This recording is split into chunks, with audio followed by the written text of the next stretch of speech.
جی جے مسیح کی پیارے عزیزو، کیسے ہیں آپ لوگ؟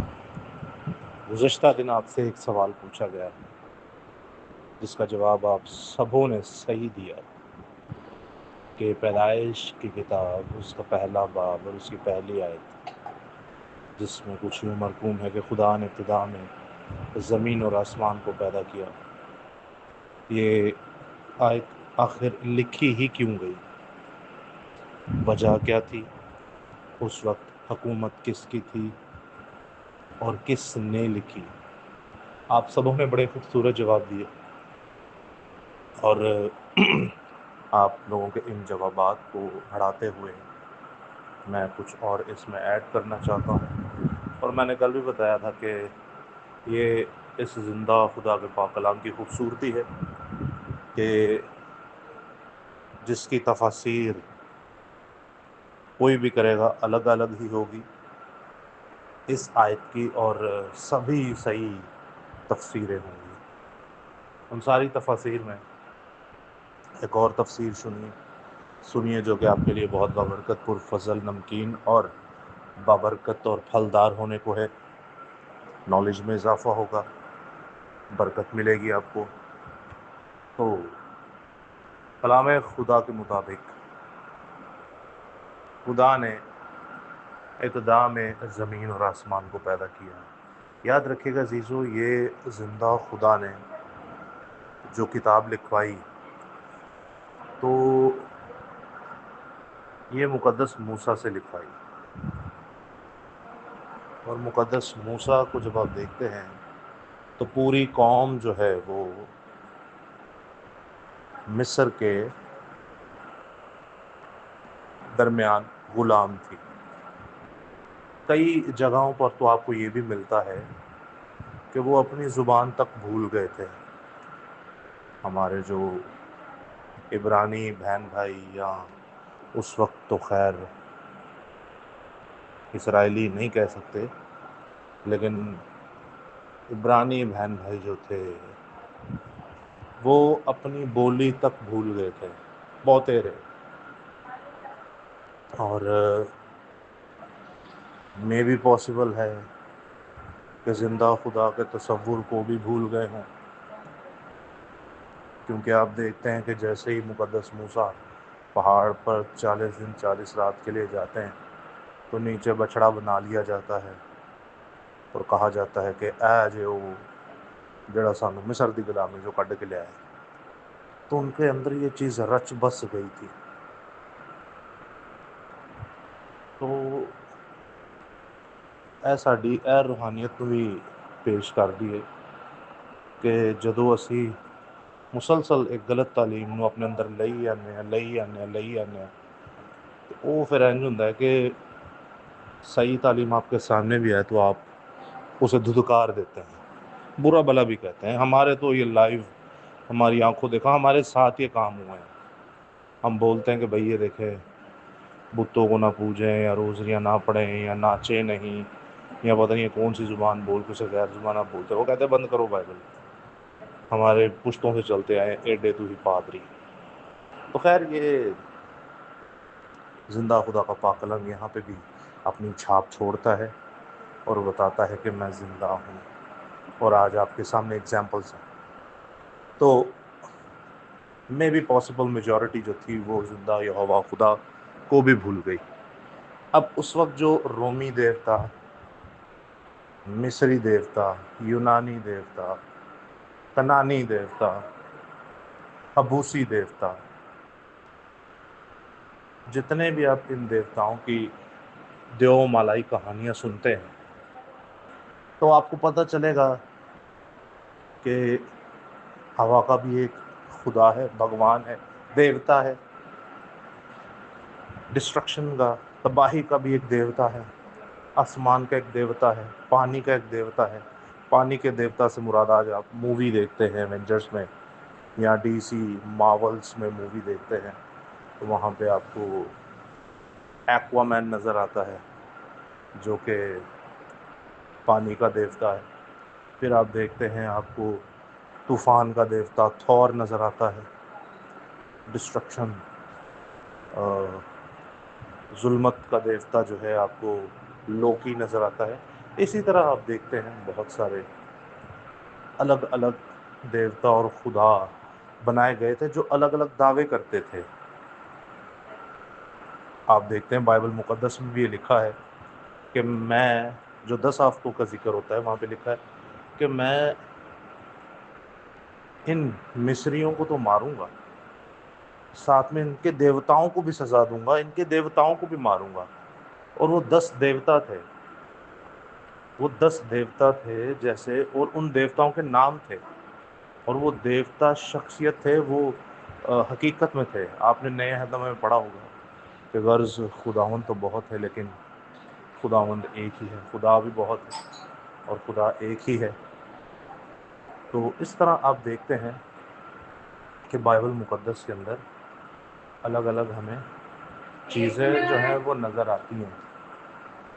اور جب آپ دیکھتے ہیں بائبل مقدس کے اندر کہ الگ الگ دیوتا ہیں، وہ دیکھتے ہیں کہ کہتے ہیں کہ زمین کو بنانے والا بھی ایک دیوتا ہے، آسمان کو بھی بنانے والا دیوتا ہے.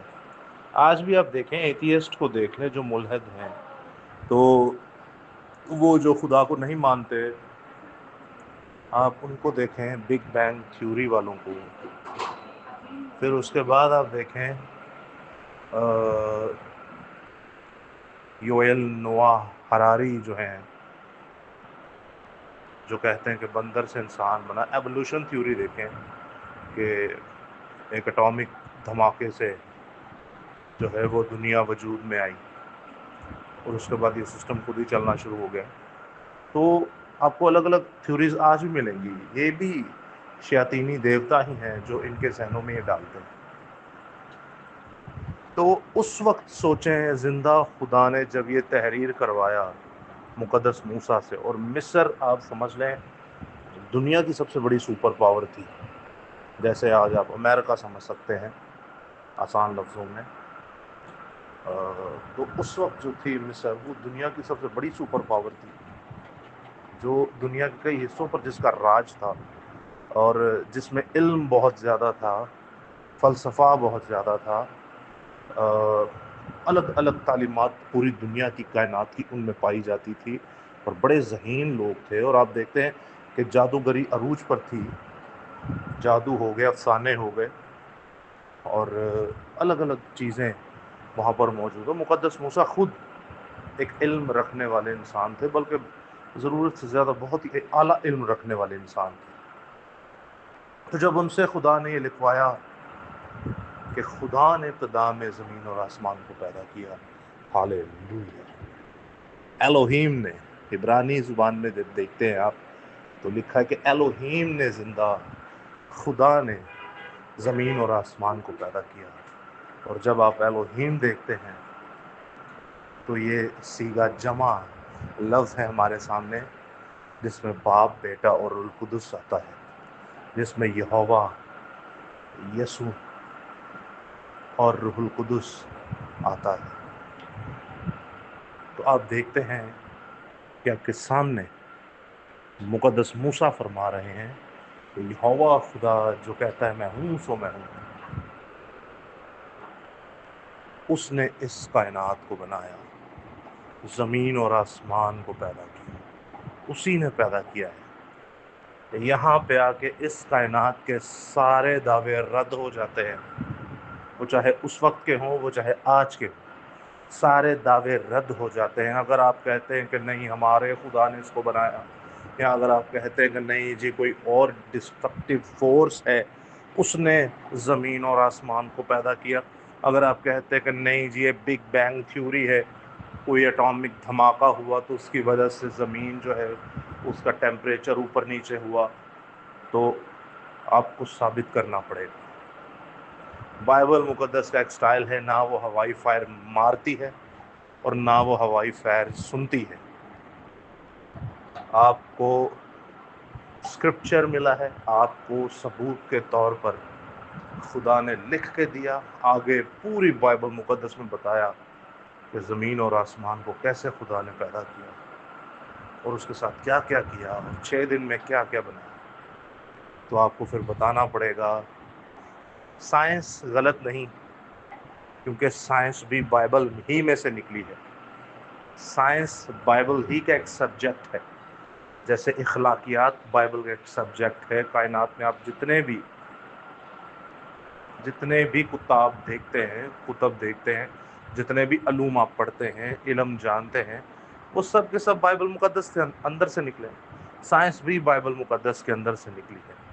آج دیکھیں انسان کچھ چاند پہ جا رہا ہے، بائبل مقدس پہلی فرما چکی اس کے بارے میں.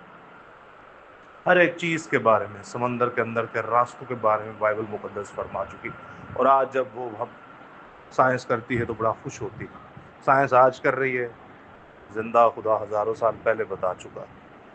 تو خیر، کہنے کا مقصد یہ ہے کہ عزیزو، زندہ خدا نے اس ایک جملے کو جب دیا کہ خدا نے ابتدا میں زمین اور آسمان کو پیدا کیا، اس جملے کی پاور کو دیکھیے. آپ نے اکثر جو میرے ساتھ ہوتے ہیں لائنز آف یہوشوا، وہ جانتے ہیں کہ جب بھی ہم کسی بدرو گرفتہ کے پاس گئے ہیں، خاص کر اسپیسیفکلی بدرو گرفتہ کے پاس گئے ہیں، اور زندہ خدا نے وہاں پر ہمیں ہمیشہ فاتح کیا، اپنے نام کو فاتح کیا، ہم یہی آیت پڑھتے ہیں. یہ ایک ہی آیت پڑھتے ہیں، پیدائش کی کتاب اس کا پہلا باب اور اس کی پہلی آیت، خدا نے ابتدا میں زمین اور آسمان کو پیدا کیا. جسٹ اس کا بدرو آزاد کرنے سے کیا لینا دینا؟ عزیزو، آپ کا خدا زمین اور آسمان کو پیدا کرتا ہے جو کائنات میں کوئی نہیں کر سکتا. یہ بدرو اس کے سامنے کیا اوقات ہے؟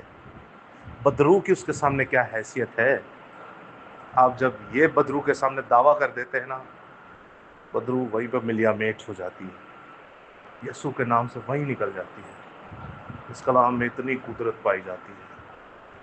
آپ اس بدرو کو بتا رہے ہوتے ہیں کہ میں جس کے اتھارٹی سے یہاں پر آیا ہوں، اختیار سے آیا ہوں، وہ تو اس زمین اور آسمان کو پیدا کرنے والا ہے. تیری کیا اوقات ہے؟ تو ہے کیا؟ وہ کچھ نہیں کر سکتی. یہ زندہ خدا نے مجھے عقل دی شروع سے. نہ کوئی آج تک ایسا کرتا ہے، آپ نے دیکھا ہوگا کوئی بھی ایسا نہیں کرتا، اور نہ ہی کوئی قیامت تک ایسا کرے گا، کیونکہ کروڑوں میں سے کوئی ایک ہی ہوتا ہے. تو یہ زندہ خدا نے اپنی عقل، خرد، حکمت، دانش ہمیں بخشی، اور ہم اسے استعمال کرتے ہیں. آپ لوگ بھی جب بھی دعا کیا کریں تو یہ ضرور کہا کریں، خداوند تو تو وہ ہے جس نے آسمان اور زمین کو پیدا کیا. ہاللیلویا! بہت بڑی بات ہے. اس میں آپ تمام ان مذاہب کا پوسٹ مارٹم کر دیتے ہیں یہ کہہ کر کہ یہوہ خدا، یسوع المسیح، خدا روح القدس ہے جس نے آسمان اور زمین کو پیدا کیا. اور اس وقت مقدس موسیٰ نے بتایا مصریوں کو، بتایا عبرانیوں کو کہ عبرانیوں یا مصریوں یا غیر قوموں، سن لو، اس کائنات کو پیدا کرنے والا، آسمان اور زمین کو بنانے والا، اس کے تمام لشکر کو بنانے والا ایک ہی ہے، اور وہ یہوہ خدا ہے. ہاللیلویا! چاہیے سیدھی